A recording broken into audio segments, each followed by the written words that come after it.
This is our Alaska ferry adventure starting in June of 2012. We started by flying to Anchorage, but we're starting these pictures on the train trip to Denali because that's what we did first. This is a picture of the train that we took to Denali. It was beautiful. The train had a dome car, which we were in, and a dining car. And we got beautiful views. It was not very crowded at all. We saw some wildlife from the train, not a lot of wildlife, a few moose, such as this one. Mostly what we saw was beautiful scenery.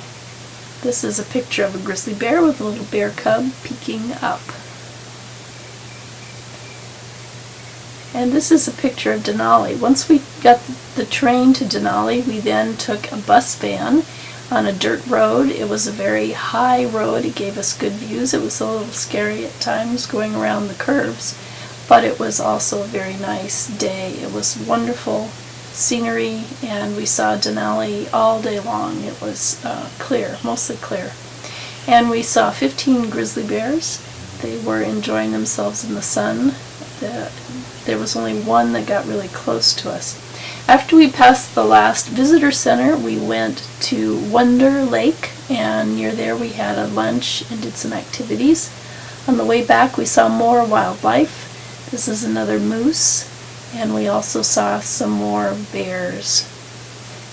Some of the trails were closed down because they had bear sightings, and there seemed to be a lot of grizzly bears in Denali Park. When we got to one of the ranger stations, they had some caribou antlers, and a couple of our fellow travelers, namely John and Frank, put them on their heads for this picture. The scenery, like I said, was very beautiful, and the day was really nice.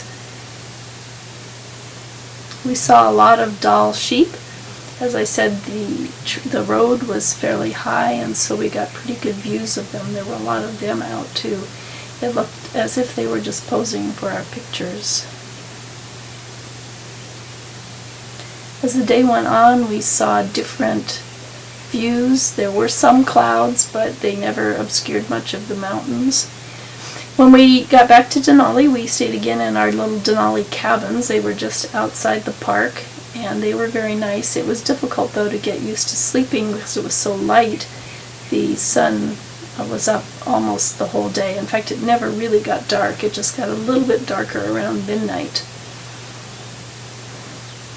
While we were there, and also elsewhere in the park, we saw several artifacts from the native people. These are, I believe, mukluks from one of the museums.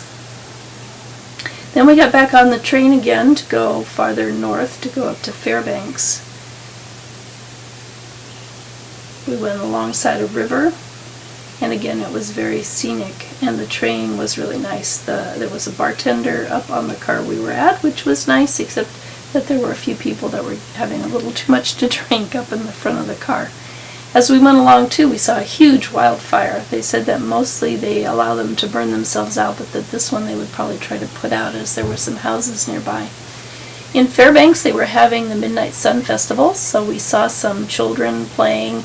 There were a lot of booths and arts and crafts types things and bands. This is a carrot that was dancing with an audience watching them.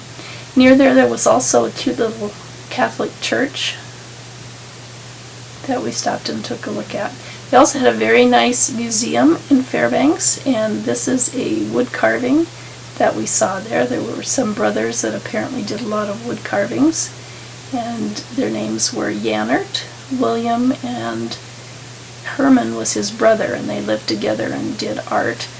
They also had a lot of other kinds of art there related to Alaska, portraits and so forth, and then they had some exhibits about the native environment there. And this is a picture of a grizzly bear with Frank in front of it. And then we saw some other artifacts, such as these are, I believe, mammoth tusks and jaw bones and different bones from mammoth animals. This is one of the caribou that was standing on a snow patch because of the heat.